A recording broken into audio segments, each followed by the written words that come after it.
माझ्या महाराष्ट्रातील बांधवांनो, भगिनींनो आणि मातांनो, नमस्कार. जय महाराष्ट्र. हा आपला गेल्या काही दिवसांचा आता रिवाज झालेला आहे. जवळपास दर आठवड्याला किंबहुना एक काही दिवसाच्या कालावधीनंतर मी नियमितपणे आपल्यासमोर येतो आहे आणि आपल्याला धन्यवाद देण्यासोबतच आपल्याला या सगळ्या कोरोनाविरुद्धच्या लढाईत आपण नेमके कुठे आहोत याची माहिती काहीही न लपवता आपल्याला सांगतो आहे. आजच्या माझ्या या संवादाला सुरुवात करण्याआधी मी सर्व धर्मियांना, सर्व सामाजिक संस्था आहेत, राजकीय पक्षांना सुद्धा धन्यवाद देतोय, कारण त्यांचं गेल्या काही दिवसातलं सहकार्य हे अत्यंत चांगलं आणि उत्तम राहिलेलं आहे. साधारणतः होळी झाली आणि होळीनंतर कोरोनाची बोंबाबोंब सुरू झाली. त्याच्यानंतर जे काही आपल्या सगळ्यांचे उत्सव सणवार हे आले ते अत्यंत शांतपणाने आणि शिस्तीने, कुठेही गर्दी समारंभ उत्सव न करता आपण घरच्या घरी साजरे केले. आता 1-2 दिवसामध्ये ईद येते. ईदच्या तर शुभेच्छा माझ्या मुस्लिम समाजातील बांधवांना, माता भगिनींना तर मी आधी देतोच आहे, पण त्यांना देखील विनंती करतोय की आपणही सहकार्य करता आहात. ही परिस्थिती ही अनपेक्षित आणि कोणाच्याही ध्यानीमनी नसणारी, किंबहुना गेल्या अनेक वर्षात काही पिढ्यांनी न पाहिलेली अशी परिस्थिती संपूर्ण जग अनुभवते आहे. आणि म्हणून मी आपल्याला सुद्धा सांगतोय की 1-2 दिवसात जेव्हा आपला ईद आपण साजरा करणार आहात तेव्हा रस्त्यावरती न येता, कुठेही गर्दी न करता घरातल्या घरातून आपण आपली प्रार्थना करा.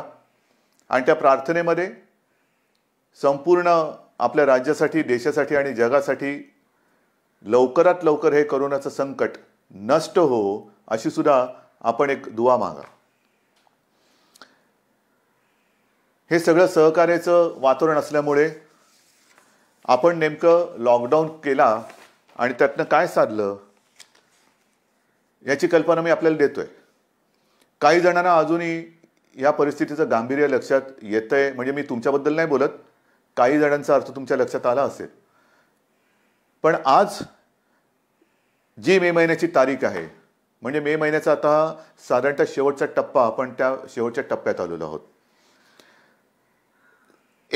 मार्च एप्रिलपासून हे संकट आपल्या अवतीभोवती फिरायला सुरू झालं आणि आत्ता आपण पाहतात की या कोरोनाच्या रुग्णांच्या संख्येत, म्हणजे पॉझिटिव्ह केसेसमध्ये अचानक थोडी वाढ झालेली आहे.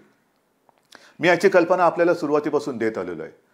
हा जो विषाणू आहे हा गुणाकार करत जातो आणि या गुणाकाराला मर्यादा नाही आहे, तो त्याचा तोच ठरवतो.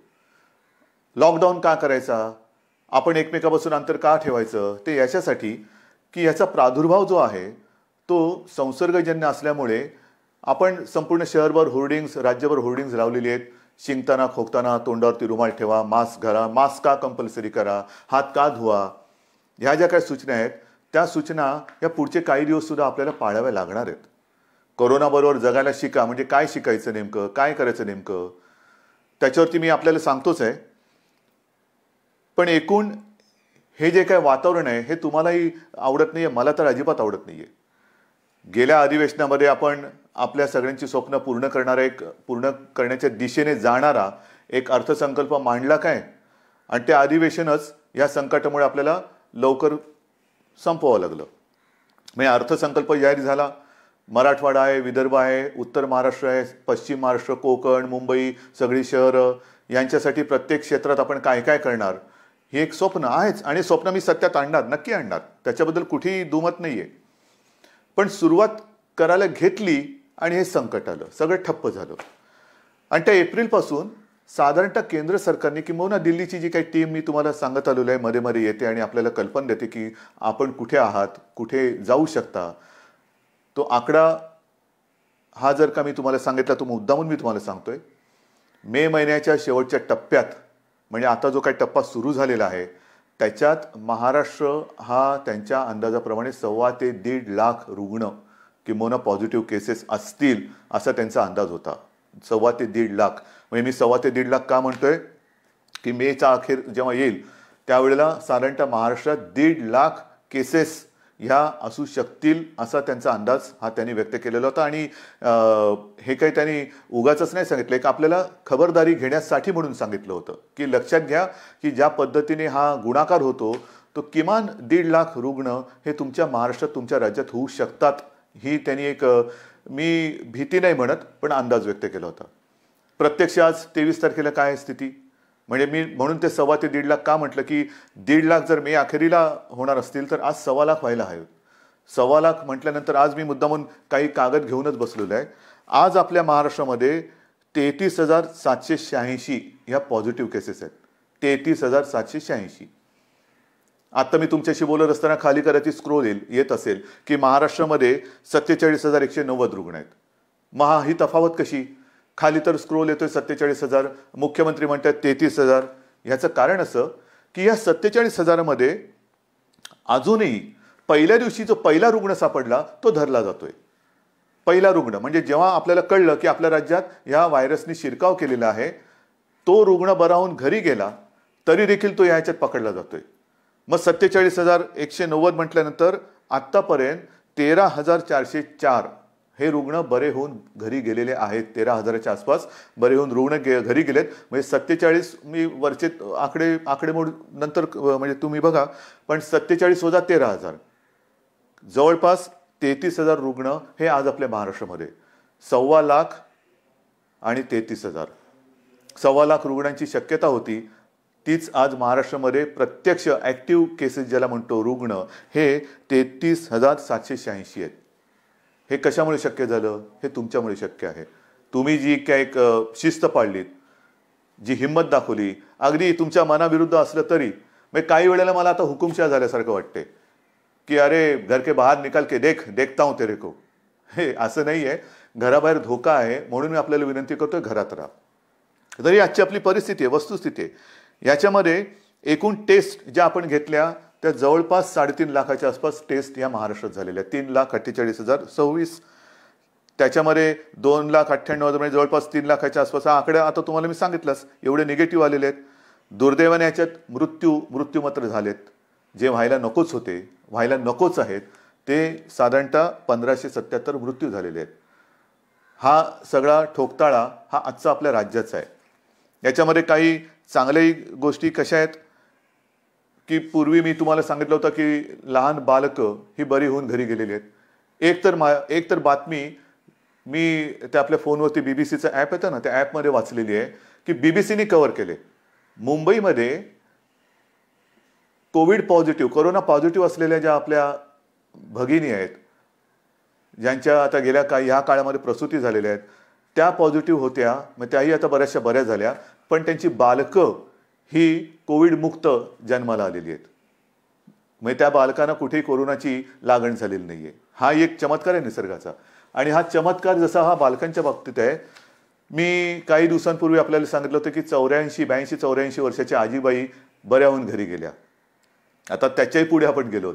एक 90 वर्षाच्या आजी आपल्या मुंबईमध्ये बऱ्या होऊन स्वतःच्या पायाने पायी चालत म्हणजे गाडीत उतरल्यानंतर म्हणजे तशा घरी गेलेल्या आहेत. म्हणजे अत्यंत छोट्या बालकांपासून नवजात आभ्रकांपासून ते 90 वर्षांच्या आजीबाईंपर्यंत सगळेजण कोविडचा मुकाबला यशस्वीपणाने करतायत. ही एक मोठी जमेची बाजू आहे. एक गोष्ट अजून मला सांगावीशी वाटते की ह्याच्या पुढची लढाई ही अधिक बिकट होणार, कारण हा गुणाकार आता जीवघेणा होणार आहे. आपल्याकडे काही केसेस वाढणार, जशा आत्तापर्यंत वाढलेल्या आहेत तशा येत्या काही काळामध्ये या केसेस आणखीन वाढण्याची शक्यता नव्हे तर थोड्या वाढतील, पण घाबरण्याचं कारण नाही आहे. आपण मोठ्या प्रमाणावरती आरोग्य सुविधा निर्माण करतो आहोत. म्हणजे राज्यात म्हणाल तर काही लाखांमध्ये आपण रुग्णशय्या त्याची व्यवस्था करतो आहोत. महाराष्ट्रामध्ये, मुंबईमध्ये, देशात काही राज्यांनी केलं असेलही, जगात काही देशांनी केलं असेलही, आपण इतर देशांकडे इतर राज्यांकडे काय करतात बघण्यापेक्षा आपण काय करतो आहोत त्याच्यावरती लक्ष देणं जास्त गरजेचं आहे. गेल्या वेळेला मी जे सांगितलं की आपण फील्ड फील्ड हॉस्पिटल्स जसं बांद्रा कुर्ला कॉम्प्लेक्स आहे, गोरेगाव आहे, वरळी डोम आहे. डोमची तर यंत्रणा आपण जर का बघाल, म्हणजे बघायला जाऊ नका, पण ते माझा असा विचार आहे की या सगळ्याचं एक कुठेतरी रेकॉर्डिंग करून ठेवायला पाहिजे की कसं मुंबई आणि महाराष्ट्राने कसं या संकटाशी सामना केला, काय काय केलं. काही ठिकाणी तर आपण ICU बेड्स या फील्ड हॉस्पिटलमध्ये करतो आहोत. आज जी काही थोडीशी एक म्हणजे व्हायला नको आहे, मी पुन्हा पुन्हा सांगतोय, एक रुग्णांची आबाळ होते अशा बातम्या येतात, होतं सत्य आहे. ह्याचं कारण हे संकट एवढं मोठं आहे की कोणाच्याही आकलनात किंबहुना त्याला समजण्याच्या आधी हे एवढं मोठं संकट आलेलं आहे. मग त्याच्यात साधारणतः एप्रिलमध्ये मी जे आपल्याला सांगू इच्छितो, एप्रिल एंडमध्ये आपल्याकडे जे हॉस्पिटल्स आहेत त्याच्यात 1000च्या आसपास बेड्स होते. आज आपण ही हॉस्पिटल्स आणि फील्ड हॉस्पिटल ह्यांची जर का एकत्रित संख्या मोजली तर मे अखेरीस आपण किमान 14,000 म्हणजे आत्ता फील्ड हॉस्पिटलमध्ये 3,000 म्हणजे जवळ आत्ता 7,000 बेड्स आपल्याकडे उपलब्ध आहेत, पण पुढच्या महिन्यात 13,000 ते 14,000 बेड्स हे हॉस्पिटल्समध्ये आपण उपलब्ध करून देऊ शकतो. आता हे बेड्स कसे असतील तर मी मागे आपल्याला सांगितलं होतं की साधारणतः 3 टप्प्यात आपण करतोय. जसं क्वारंटाईन आयसोलेशन हा एक भाग आहे, तसंच जे एसिम्प्टोमॅटिक आहेत, काही जणांना ऑक्सिजनची गरज लागते, व्हेंटिलेटर नाही, ऑक्सिजन. हा सगळा जो काय आपण काळ 2 महिन्याचा अनुभवलेला आहे त्याच्यात एक गोष्ट लक्षात आलेली आहे की जास्तीत जास्त रुग्णांना हे व्हेंटिलेटरपेक्षा ऑक्सिजनची गरज लागते.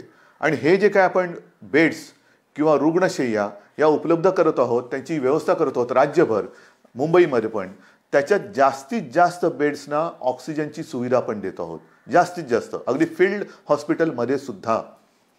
काही ठिकाणी तर आपण फील्ड हॉस्पिटलमध्ये ICU बेड्सची व्यवस्था करतो आहोत. हे केवळ आपण महाराष्ट्रामध्येच करू शकतो असा मला आत्मविश्वास आहे. अनेक जण पुढे येत आहेत, डॉक्टर्स पुढे येत आहेत, नर्सेस पुढे येत आहेत.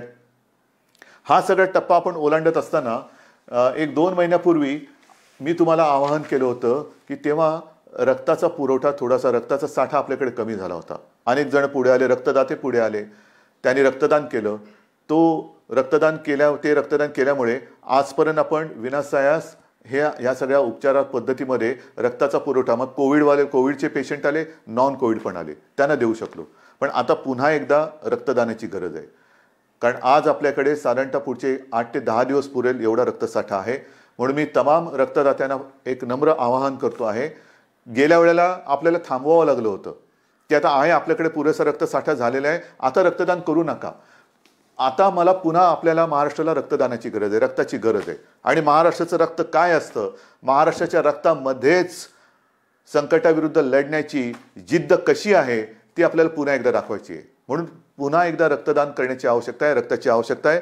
त्याच्याबद्दल मी आपल्याला विनंती करतो आहे की ज्यांची रक्तदान करण्याची इच्छा आहे त्यांनी पुन्हा एकदा पुढे यावं, रक्तदान करावं आणि आपल्या पुढच्या ह्या सगळ्या कदाचित कोरोना पॉझिटिव्ह होऊ शकणाऱ्या आणि इतर सुद्धा जे नॉन कोविड पेशंट आहे त्यांना लागणारी रक्ताची आवश्यकता ही पूर्ण करावी.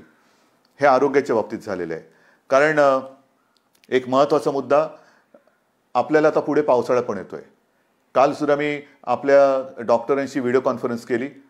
त्या व्हिडिओ कॉन्फरन्समध्ये पाऊस म्हटल्यानंतर पावसाचे साथीचे आजार आले, पावसाची इतर काही सगळ्या गोष्टी आल्या. उन्हाळ्यामध्ये एक वेगळी साथ येत असते, पण ती साथ ह्या वेळेला आली नाही. आपल्या सहकार्यामुळे थ्रोट इन्फेक्शन असेल, उन्हाळी सर्दी असेल, ताप असेल, ही साथ तशी आली नाही. पावसाळ्यामध्ये पुन्हा एकदा खबरदारी घ्यायची. उगाचच भिजणं, उगाचच पावसात मजा करणं, तूर्त काही दिवस ह्या गोष्टी टाळायला पाहिजेत. शक्यतोवर सगळ्याच रोगराईपासून आपल्याला लांब राहण्याची गरज आहे. मग स्वच्छ पाणी पिणं, पाणी उकळून पिणं, या गोष्टी त्या अनुषंगाने आल्याच. पण इतर ह्या सगळ्या आजारांपासून लांब राहणं म्हणजेच कोरोनापासून लांब राहणं आहे. एक गोष्ट मी जी तुम्हाला सतत एक गोष्ट म्हणता एक गोष्ट सांगतो, तुम्ही म्हणाल्याची गोष्ट संपते की नाही कधी. तर ह्या सगळ्या काही दिवसांमध्ये अनुभवाला आलेल्या गोष्टी आहेत. प्रत्यक्ष कोरोनाने किती मृत्यू झाले तो एक आकडा आहे, पण त्याचबरोबरीने ज्याला आपण कोमॉर्बिडिटी म्हणतो, मी वारंवार सांगत आलेलो आहे, हाय रिस्क ग्रुप 55 वर्षाच्या वर आणि ज्यांना मधुमेह, रक्तदाब, किडनीचे आजार, इतर काही आजार, ह्या काही गोष्टी असतील, त्यांच्यावरती हा कोरोनाचा व्हायरस जास्त घातक दुष्परिणाम करतोय. आणि त्याच्यासाठी जसं आपण उन्हाळी साथींपासून दूर राहिलो तसंच पावसाळी साथींपासून सुद्धा दूर राहण्याची गरज आहे. मग सर्दी, खोकला, ताप आणि जरा कुठे लक्षण दिसलं तर ताबडतोब तुम्ही डॉक्टरांकडे गेलं पाहिजे. कारण साथीची लक्षणं आपण संपूर्ण राज्यभर जी होर्डिंग्ज लावलेत, शिंकताना, खोकताना तोंडावरती रुमाल ठेवा, मास्क लावा. प्रत्यक्ष असा अनुभव असा आलाय की सर्दी खोकल्यापेक्षा एक थकवा आला, ताप येतोय, त्याच्यानंतर तोंडाची चव जाते, वासच येईनासा होतोय. ही सुद्धा कोरोनाची प्राथमिक लक्षणं आहेत. ही लक्षणं थोडी वेगळी आहेत जी आपण कधी आधी अपेक्षित केली नव्हती. सर्दी, खोकला, ताप ही लक्षणं अपेक्षित धरली होती. त्याच्यात ताप हे आहेच, ताप येतोय, 2-3 दिवस झालं ताप येतोय, तो ताप उतरतच नाहीये. अंगावरती काढू नका, अंगावरती काढू नका. थकवा थकवा थकवा जाणवतो आहे, तोंडाची चव गेलेली आहे, त्याच्यानंतर वास येत नाहीये, तर लगेच डॉक्टरांकडे संपर्क करा. कारण ही कोरोनाची प्राथमिक लक्षणं असू शकतात.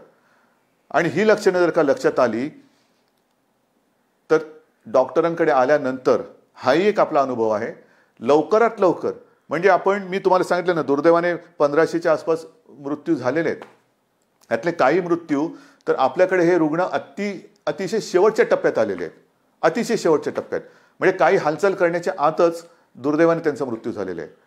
काही लोक ही लक्षणं खूप वाढल्यानंतर आलेले आहेत. पण अनेक जण जे बरे झालेत ते सगळे रुग्ण वेळेमध्ये आले आणि त्यांना वेळेत उपचार सुरू केल्यामुळे हे व्यवस्थित खडखडीत बरे होऊन घरी सुद्धा गेलेले आहेत. या विषाणूवरती औषध नाही, औषध नाही, औषध नाही हे जरी जागतिक सत्य असलं तरी आपले डॉक्टर ही प्रयत्नांची पराकाष्ठा करतायत. त्या सगळ्या डॉक्टरना, ह्या आपल्या युद्धातल्या सैनिकांना जेवढे आपण धन्यवाद देऊ तेवढे थोडे आहेत. वेगवेगळे प्रयोग करतायत, जगभरात सगळ्या डॉक्टरांशी बोलतायत, एकमेकाचे अनुभव एकमेकाशी शेअर करतायत. आणि मग त्यांनी काही औषधाची काढलेत, ठरवलेली आहेत की पटकन, म्हणजे प्राथमिक अवस्थेत रुग्ण आल्यानंतर त्याला हा जो व्हायरस आहे तो आणखीन पुढे सरकण्याच्या आत कोणती औषधं दिली तर तिथल्या तिथे त्याचा जो पुढचा दुष्परिणाम करण्याची जी काही ताकद आहे ती रोखू शकतो. त्याच्यावरती एक गाईडलाईन तयार होते. त्याच्यानंतर दुसऱ्या टप्प्यात काय औषधं द्यायची, तिसऱ्या टप्प्यात काय औषध द्यायची, कोणतं औषध पहिलं द्यायचं, त्यांचं कॉम्बिनेशन कोणतं करायचं, ह्याच्यावरती सगळा अभ्यास आपला हा होतोय. आणि त्याला चांगलं यश मिळतंय, नक्की मिळतंय. आणि ह्या अनुभवातनं एक लक्षात आलं की डॉक्टर्स तर जागेवर आहेत, औषधं वेळेवरती मिळाली पाहिजेत. ती औषधं आपण वेळेवर मिळवतोय, पण औषधं वेळेवर मिळण्याबरोबरीने पेशंट सुद्धा वेळेवरती मिळाला पाहिजे. पेशंट सुद्धा वेळेवरती मिळाला पाहिजे. म्हणजेच ज्यांना ही लक्षणं आढळत आहेत त्यांनी वेळेत डॉक्टरकडे आलं पाहिजे. आपणही सरकारकडनं आणि महापालिकेकडनं घरोघरी जाऊन हे विकार म्हणा किंबहुना ही लक्षणं म्हणा कोणाला आढळत आहेत का त्याचा एक मोठ्या प्रमाणावरती, म्हणजे काही लाखांमध्ये आजपर्यंत आपण लोकांच्या घरोघरी गेलेलो आहोत. त्यातनं काही लोक आपण जे कदाचित संभाव्य रुग्ण होऊ शकतात कोरोनाचे त्यांना वेळेत बाजूला काढलेलं आहे. त्यांना त्यांच्या आवश्यकतेनुसार ऑक्सिजन आपण देतो आहोत. इतर काही त्यांना विकार असतील त्याच्यावरती इलाज आपण करतो आहोत. आपला प्रयत्न हाच आहे की व्हायरस कोणाकडे पोहोचायच्या आत आपण त्याच्याकडे पोहोचून त्याला सुरक्षित ठेवायचं. हे चाललेलं आहे, राज्याकडनं चाललेलं आहे, महापालिकांकडनं चाललेलं आहे. मला खरंच एका गोष्टीचा एक अभिमान आहे की जसं मी आपल्याशी ह्या सगळ्या गोष्टी बोलतोय तसं खास करून ग्रामीण भाग, मग माझा विदर्भ आहे, माझा मराठवाडा आहे, माझा उत्तर महाराष्ट्र आहे, पश्चिम महाराष्ट्र आहे, कोकण आहे, शहरं तर आहेच आहे, या सगळ्यांनी खूप जिद्दीने या लढाईत उतरलेले आहेत, खूप जिद्दीने. विशेषतः विदर्भ आहे, मराठवाडा आहे. ह्याचा प्रादुर्भाव मराठवाड्यात एक संभाजीनगर ते सुद्धा आता आटोक्यात येते. उत्तर महाराष्ट्रामध्ये मालेगाव ते सुद्धा आता आटोक्यात येते. सुरुवातीला लक्षात येत नाही हे काय होतं, याला साधा ताप तर येतोय, पण समोर काही घटना घडल्या, समोर मृत्यू दुर्दैवाने घडल्यानंतर लक्षात येतं अरे हे गंभीर आहे, ह्या साधा सुद्धा ताप नाही आहे, साधा सुद्धा खोकला नाही आहे. मग डॉक्टरकडे गेलं पाहिजे.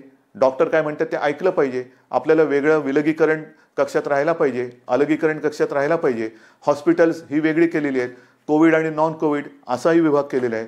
पण हा सगळा जो ग्रामीण भाग आहे त्याच्यामध्ये आजही या सगळ्या लोकांनी हा कोविडचा प्रादुर्भाव अतिशय जिद्दीने हा मर्यादित ठेवलेला आहे.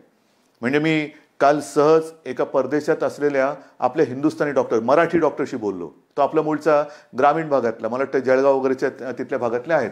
त्यांच्याशी मी बोलत असताना त्यांना विचारलं, डॉक्टर साहेब तुमच्या देशात काय चाललेलं आहे. त्यांनी त्यांच्या देशातली परिस्थिती सांगितली आणि मला असं सांगितलं की उद्धवजी, आपला महाराष्ट्र ज्या पद्धतीने लढतोय ही फार एक अभिमानाची गोष्ट आहे.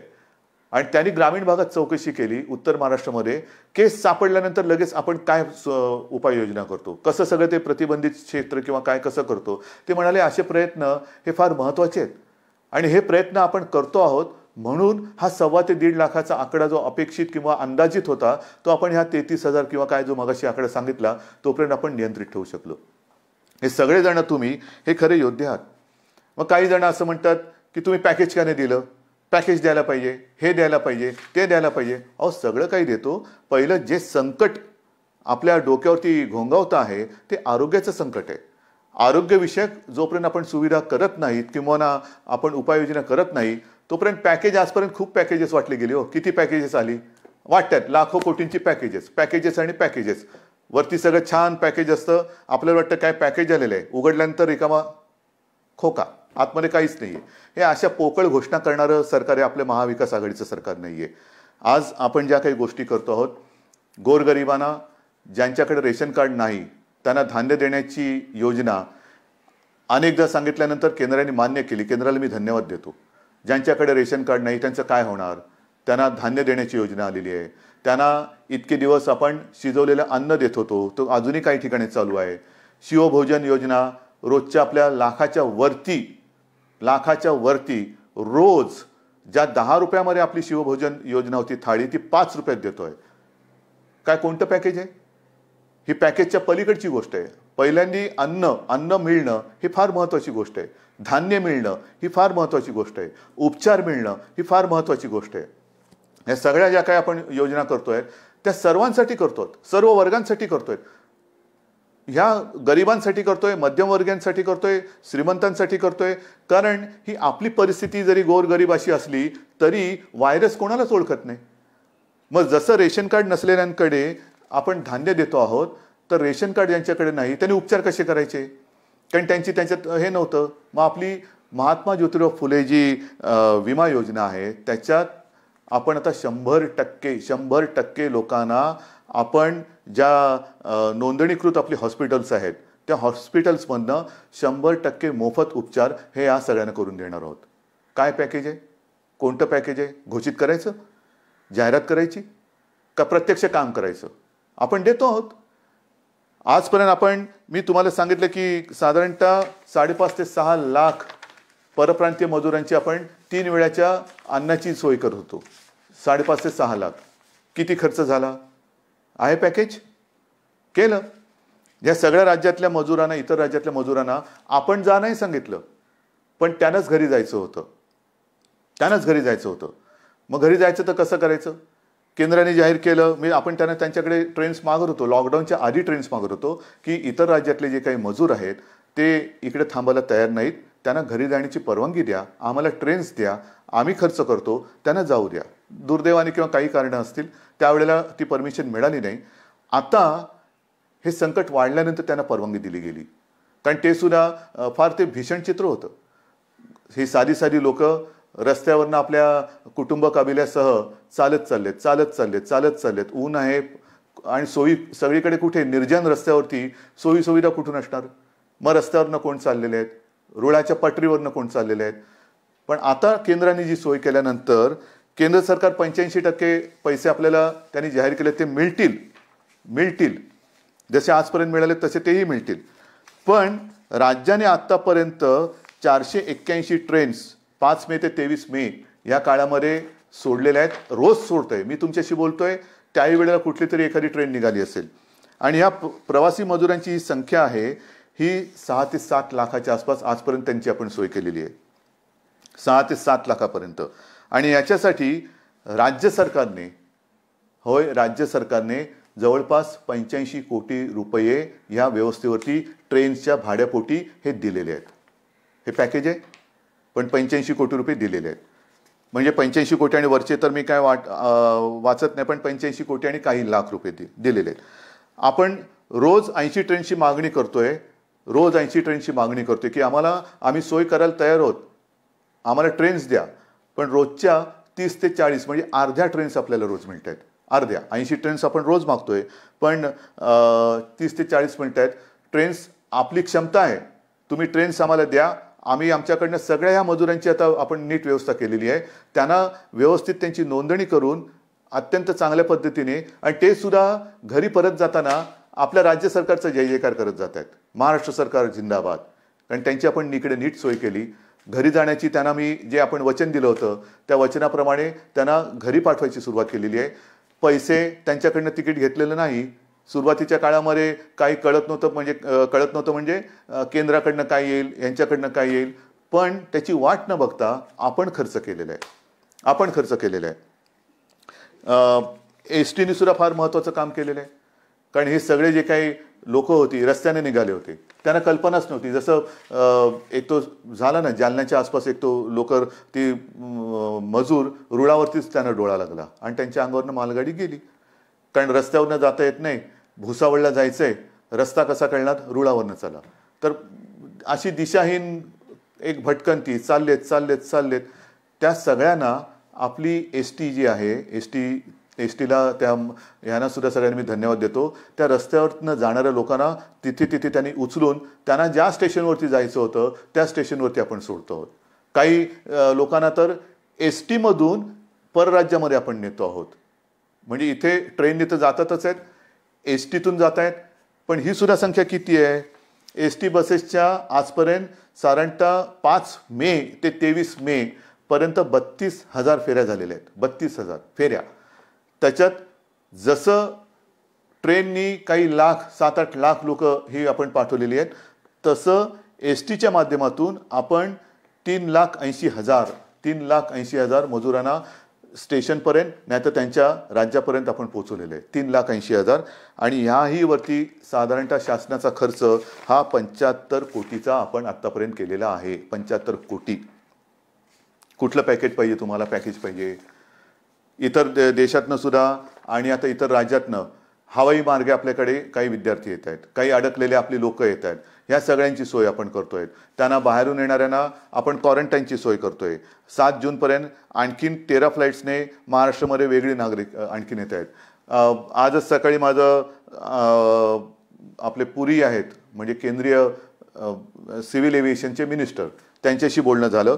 आणि त्यांच्याबरोबर सुद्धा बोलताना मी त्यांना तेच सांगितलं की जरा आम्हाला एक अंदाज घेऊ द्या. आम्हाला कोणालाही काही लॉकडाऊन 5 वर्ष आमच्या सरकारने काय केलं, लॉकडाऊन केला हे नाही, हे काय अभिमानाची गोष्ट नाही आहे. आम्हाला हे सगळं सुरू करायचं, उलटं वाढवायचं चांगलं. पण ते वाढवताना खबरदारी घेऊन आम्हाला करायचे. त्याच्यामुळे नेमकं प्रवासी येणार ते कसे येणार, त्यांची खबरदारी तुम्ही काय घेणार, आम्ही काय घ्यायची. एअरपोर्ट सुरू करायचं म्हणजे एअरपोर्टला लागणारा कर्मचारी वर्ग किती लागणार, ह्या सगळ्या गोष्टी आपल्याला करायच्या आहेत, नक्कीच करायच्या आहेत. आताचा जो काय सीझन आपला हा सुरू होतोय तो सीझन एकतर शेतीचा होतोय आणि शिक्षणाचा होतोय. शिक्षणाचा सुद्धा समजा आपण अगदी जूनमध्ये शाळा सुरू करतो की नाही करू शकतो आहोत, कॉलेजेस सुरू करतो की नाही करू शकतो आहोत, ह्याच्यासाठी सुद्धा एक अभ्यास गट करून त्यांच्याबरोबर सुद्धा आपला सगळा विचारविनिमय करून त्याही बाबतीत आपण निर्णय घेतो आहोत, नक्की घेणार. शाळा समजा थोड्या पुढे गेल्या तरी शिक्षण कसं चालू ठेवता येईल तेही बघतोय. अंतिम वर्षाच्या विद्यार्थ्यांच्या परीक्षेचं काय करणार आहे तोही महत्त्वाचा निर्णय. पण एक गोष्ट नक्की की या विद्यार्थ्यांनी आणि त्यांच्या पालकांनी कुठेही अस्वस्थ होऊ नये. तुमच्या सगळ्यांच्या भवितव्याची चिंता ही महाराष्ट्र सरकारला आहे. आणि अंतिम वर्षाच्या विद्यार्थ्यांच्या परीक्षेचा निर्णय सुद्धा लवकरात लवकर हा अत्यंत व्यवस्थितपणाने आपण घेतो आहोत. तुम्ही काळजी करू नका. सगळ्या गोष्टी आहेत, एका बरोबर एक गोष्टी आपल्या सगळ्याकडे येत आहेत. त्याच्यात कुठेही कुचराई होणारच नाही, अजिबात होणार नाही आहे. महाराष्ट्राचं अर्थसंकल्प आपलं अर्थचक्र त्याच्याबाबत काय करणार हे मी तुम्हाला सांगितलेलं आहे की जवळपास 50,000 उद्योग हे आपले सुरू झालेले आहेत. त्याच्यामध्ये अनेक मजूर हे कामावरती आलेले आहेत. रोजगार हमी योजना त्याच्यामध्ये सुद्धा काही लाखांमध्ये मजूर हे काम करायला त्यांनी सुरुवात केलेली आहे. भिवंडी आणि मालेगाव इथला यंत्रमाग सुरू करायला आपण परवानगी दिलेली आहे. त्याच्यानंतर एस टी बसेसची जी सेवा आहे ती जिथे जिथे ग्रीन झोनमध्ये जे जिल्हे हे ग्रीन झोनमध्ये आहेत त्यांना तूर्त जिल्ह्यातल्या जिल्ह्यात आपण एस टीची सेवा सुरू करायला परवानगी दिलेली आहे, जिल्ह्यातल्या जिल्ह्यात. त्याच्यामुळे ती सुरू करतो आहोत. माल वाहतूक तर सुरू आहेच, पण जसं परराज्यातील कामगार किंवा परराज्यातील लोक आपण पाठवले, मी गेल्याही वेळेला उल्लेख केला होता, माझ्या राज्यातली लोक, आपल्या राज्यातली लोक, विदर्भातली आहेत, मराठवाड्यातली आहेत, उत्तर महाराष्ट्र, सगळीकडचेच, कोकणातली आहेत, तुम्ही त्यांना पाठवून देता, आम्हाला का नाही पाठवणार? तुम्ही तर आपले आहात, तुम्हाला मी प्रेमाने आणि हक्कानेच सांगणार, कारण माझा हक्क आहे तुमच्यावरती, तुमचा हक्क आहे माझ्यावरती. तुम्ही सगळेजण तुमच्या आशीर्वादानेच हे तुमच्यासाठी आम्ही करू शकतो आहोत. आणि म्हणून मला आपल्याला सांगायचं आहे की आपली सुद्धा जी घरी येण्या जाण्याची जी काय एक मागणी आहे ती सुद्धा आपण लवकरात लवकर त्याच्याही बाबतीत एक सुरुवात करतो आहोत, नक्की करतो आहोत. पण आत्ताचा हा जो काही काळ आहे, मी काल परवाकडेच एक सोनियाजी आणि इतर सगळ्या पक्षातल्या नेत्यांची एक व्हिडिओ कॉन्फरन्स झाली आणि त्या कॉन्फरन्समध्ये मी बोललो होतो की पुढच्या 15 दिवसात आपल्याला आपल्या देशाचं खरं चित्र हे समोर येईल, आपण नेमके कुठे आहोत ह्याचं. कारण मोठ्या एका प्रमाणावरती स्थलांतर झालेलं आहे, होतं आहे, ह्या राज्यातले त्या राज्यात, त्या राज्यातले ह्या राज्यात. आणि मग प्रत्येक राज्यातल्या आरोग्य सुविधा असतील, इतर काही सुविधा असतील, दुर्दैवाने ह्याच्यातनं कोणी व्हायरस घेऊन गेले असतील, मग हे प्रत्येक ठिकाणी ह्या गोष्टी कशा अशा समोर येतील, त्याच्यानंतर आपल्याला देशाचं चित्र समोर येईल. आणि म्हणून अंतर्गत आपल्या राज्यातली, इथल्या जिल्ह्यातली, तिथल्या जिल्ह्यात जी काय प्रवासी करणाऱ्यांची इच्छा आहे त्यांना काही प्रमाणात तर आपण मुभा दिलेली आहे, पण मोठ्या प्रमाणावरती मुभा त्याच्यात सुद्धा जसं हे एवढे लाख लोक आपण बाहेर पाठवले तशी आपली सुद्धा नीट आपण कुठे जाणार, काय जाणार, सुरुवातीचे काही दिवस, रोजचं नाहीये, काही दिवस आपण ह्या गोष्टी करून त्याची सुद्धा परवानगी देण्याचा आपण विचार करतो. काही भागात आपण दुकानं उघडतो आहोत, काही भागात आपण ऑफिसेस उघडतो आहोत, हळूहळू या गोष्टी आपण करतो.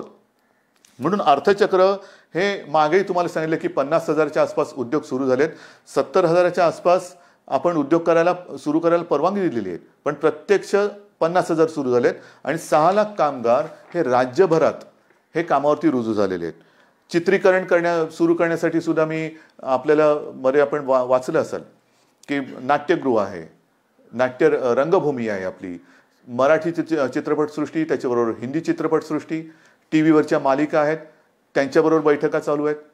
त्यांच्यामध्ये सुद्धा काही ठिकाणी त्यांनी आम्हाला सांगितलं की ग्रीन झोनमध्ये आम्हाला पावसाळ्यापूर्वी शूटिंग करायला मिळेल का, आम्ही सगळे नियम, सगळ्या गोष्टी आहेत त्याचं कटाक्षाने पालन करून, कारण आम्हालाही आमची काळजी आहे, साहजिकच आहे, हे फार महत्त्वाचं आहे. काळजी फक्त आम्ही कोणी ह्यानी त्याची घ्यायची ह्याच्यापेक्षा स्वतःची काळजी स्वतः घेणं हे फार महत्त्वाचं आहे. आणि हे काळजी घेऊन सगळ्या गोष्टी आपण सुरू करायला देतो. चित्रीकरणाला परवानगी देण्याचा आपला विचार चालू आहे.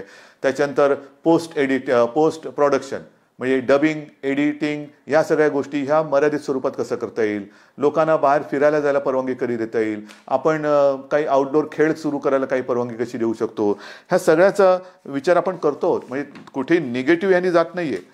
परवाच खरीप हंगामाच्या तयारीची बैठक आपल्या मंत्रिमंडळाने घेतली आणि त्याच्यामध्ये मग पीक कर्जाचा विचार आला, विम्याची योजना आली. एक नवीन आपण प्रयोग ह्या निमित्ताने करतो आहोत की शेतकऱ्याला बांधावरतीच बी बियाणं, खतं हे कशी उपलब्ध करून देता येतील. कारण आपण पहिल्या दिवसापासून शेतीच्या कामाला कुठेही अटकाव केलेला नाहीये, ना शेतीला केला, ना शेतीविषयक म्हणजे अन्नधान्य असेल, भाजीपाला असेल त्याला कुठे अटकाव केला, किंवा शेतीला लागणाऱ्या अवजारांनाही कुठे आपण अटकाव केलेला नाहीये. तर शेती ही चालू राहिलीच पाहिजे. अन्नधान्य याचा एक पुरवठा, जगामध्ये कोणतेही संकट आलं तरी शेवटी 2 घास लागणारच, आणि त्याच्यासाठी आपण त्यांना कुठेही अटकाव केलेला नव्हता. तर शेतकऱ्याची सुद्धा खबरदारी हे आपण घेतो आहोत. कापूस खरेदी हा सुद्धा महत्त्वाचा विषय अनेक जणांनी मांडला. कापूस खरेदीचं काय, आजपर्यंत आपण साधारणतः 75 ते 80% कापूस खरेदी ही केलेली आहे, नक्कीच केलेली आहे. अजूनही ही चालू आहे, बंद नाही केलेली.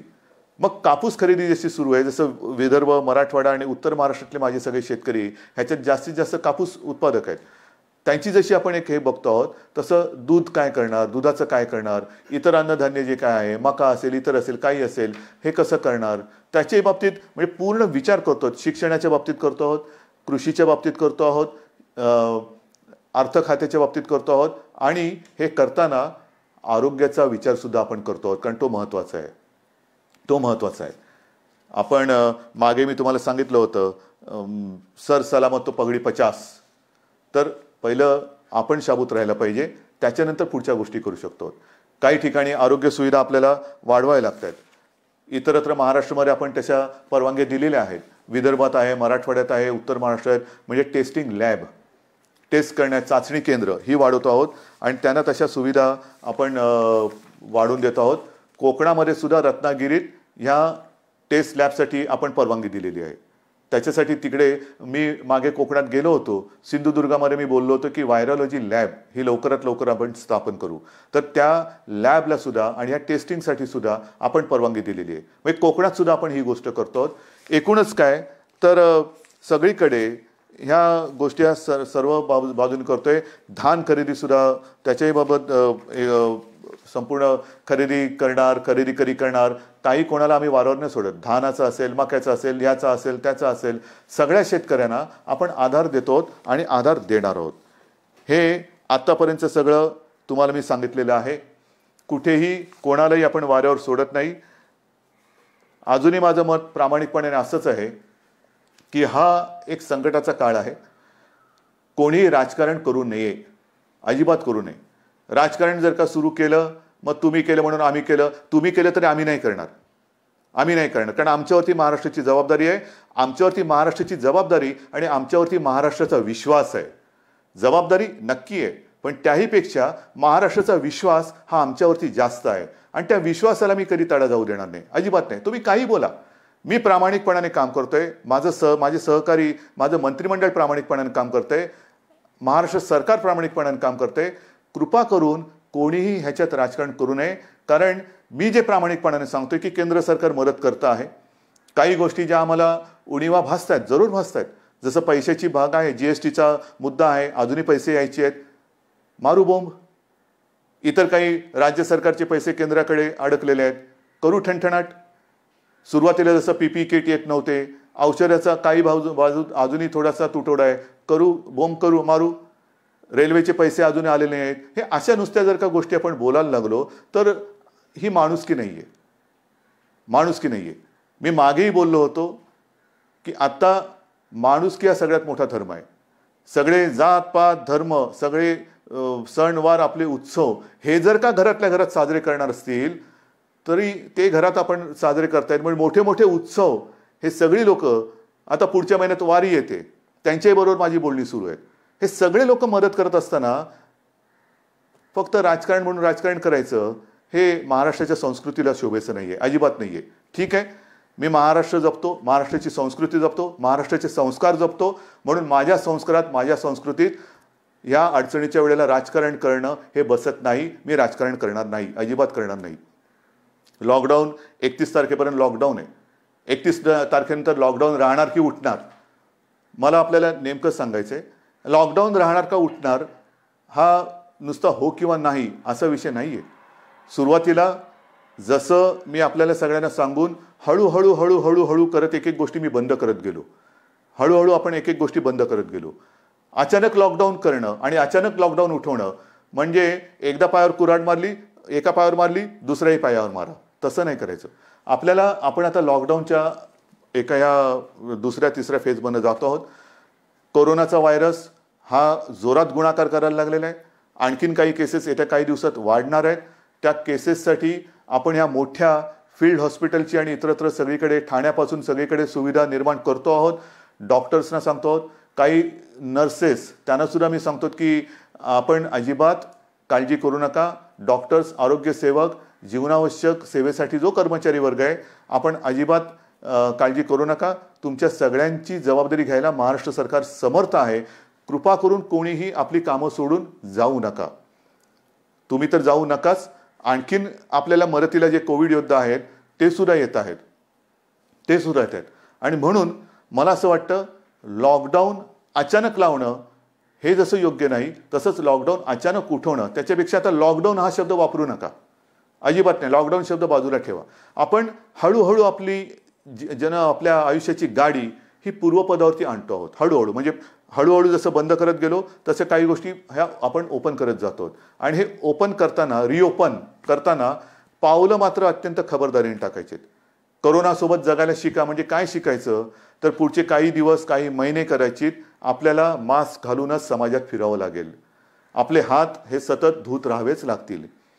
हात धुत राहावे लागतील. त्याच्यात साहजिकच आहे, बाहेर गेल्यानंतर सॅनिटायझरची बाटली ही आपल्या जवळ बाळगणं आलं. मोबाईल फोन करायची इकडे तिकडे झालं तरी चालेल, पण सॅनिटायझर हा लागणार. हात स्वच्छ धुत राहणे, सतत तोंडाला हात न लावणे, त्याच्यानंतर एकमेकापासून थोडं अंतर राहणे, खोकताना शिंकताना काळजी घेणे, रस्त्यावरती थुंकू नये. या सगळ्या गोष्टी म्हणजे कोरोनानंतरचं जग कसं असेल तर कोरोनानंतरचं जग हे असं असेल. कोरोना हा कदाचित काही चांगल्या गोष्टी पण आपल्याला शिकवेल. म्हणजे स्वतःची काळजी कशी घेणं, जे आजपर्यंत आपण बाळगतच नव्हतो. काम काम काम एवढं काम करायचो की त्याच्यामध्ये त्या ताणतणावामध्ये कधी मधुमेह होतोय, कधी रक्तदाब वाढतोय, कधी काय होतंय. या कोरोनाने मी म्हणेन थोडंसं कोरोनाकडे आपण पॉझिटिव्हली बघूया. काय शिकवलं कोरोनाने? जगायचं कसं, स्वतःची काळजी घ्यायची कशी, स्वच्छता टापटीप पाळायची कशी, एकमेकापासून थोडंसं एक आदराने अंतर ठेवून राहायचं कसं, या सगळ्या गोष्टी कोरोना आपल्याला शिकवतोय. या जर का आपण शिकणार नसू तर कोरोनाचं संकट जाईल, नक्की जाणार, नक्की घालवणार. पण त्याच्याही पुढे वेगळं संकट आलं तर काय. म्हणून हे जे संकट आहे ही इष्टापत्ती मानून आपण आपल्या आयुष्याला एक वळण देऊया. काही गोष्टी करताना जसं इलाज नसतो हाही भाग आहे. तुम्ही म्हणाले बोलायला सोपं आहे, हो करायला काय, पण ह्याही गोष्टी आपण पुढे प्लॅनिंग म्हणून काय करता येईल तोही विचार करतो आहोत. आणि म्हणून मला असं वाटतं की लॉकडाऊन हा आपण हळूहळू नक्की उठवायला लागलेलो आहे. जसं मी तुम्हाला सांगितलं, उद्योगधंद्यामध्ये 70,000ला परवानगी दिली, 50,000 उघडले गेलेत, 5-5.5 लाख लोक कामावर आलेत. रोजगार हमी योजनेत जवळपास 6-7 लाख मजूर कामावरती आलेत. काही ऑफिसेस उघडतोय, काही भागामध्ये दुकानं उघडतो आहोत. मुंबईमध्ये सुद्धा हळूवार काही गोष्टी आपण आता हळूहळू उघडायला सुरुवात करतो आहोत. म्हणजे आता लॉकडाऊन हा शब्द बाजूला ठेवा, हळूहळू आपण काय उघडत जाणार त्याची यादी ही मी आपल्याला देत जाईन. पण ती दिल्यानंतर एक अट माझी राहणार आहे की मी तुम्हाला म्हणजे सरकारने परवानगी दिल्यानंतर आम्ही बघणार. गर्दी झाली तर दुर्दैवाने परत बंद करावं लागेल. गर्दी नाही करायची, अजिबात गर्दी करायची नाही. सगळ्यांना सगळ्या गोष्टी मिळणार. अगदी एखादं दुकान उघडलं म्हणजे झुंबड केली पाहिजे नाही. एकदा उघडलं की पुन्हा बंद होता कामा नये. ह्याची खबरदारी सरकारने आणि सरकारपेक्षाही तुम्ही घ्यायची आहे. एक अंतर ठेवा, लाईन लावा आणि जे काय आपलं आयुष्य सुरळीत सुरू होतंय ते सुरळीत असंच चालू ठेवा. आणि त्याच्यासाठी मला खात्री आहे जसं सहकार्य तुम्ही आजपर्यंत दिलेलं आहे तसंच सहकार्य यापुढे सुद्धा जनजीवनाची गाडी ही परत आपल्या एका रुळावरती आणण्यासाठी आपण सगळे मदत कराल. अजूनही येथे काही दिवस कोणतेही धार्मिक उत्सव, सण वार, राजकीय, सामाजिक सभा समारंभ, गर्दी करणं याला ही बंदी आहेच. आपण सर्व धर्मियांनी आजपर्यंत जे मला सहकार्य केलेले, सरकारला सहकार्य केलेले आहे, आपले सगळे सण वार उत्सव हे घरातनं साजरे करा. आणि प्रत्येकाने आपापल्या ईश्वराकडे, अगदी मुसलमानाने म्हणून आपल्या अल्लाकडे, ख्रिश्चनाने म्हणून आपल्या जिजसकडे सगळ्यांनी प्रार्थना करा की लवकरात लवकर हे जग ग्रासून ज्यांनी या संकटाने टाकलेलं आहे त्या संकटाला नष्ट करून आम्हाला सुखाचे, आनंदाचे आणि निरोगी आरोग्याचे दिवस, आयुष्य पुन्हा एकदा जगायला मिळो ही प्रार्थना करा. जय हिंद, जय महाराष्ट्र.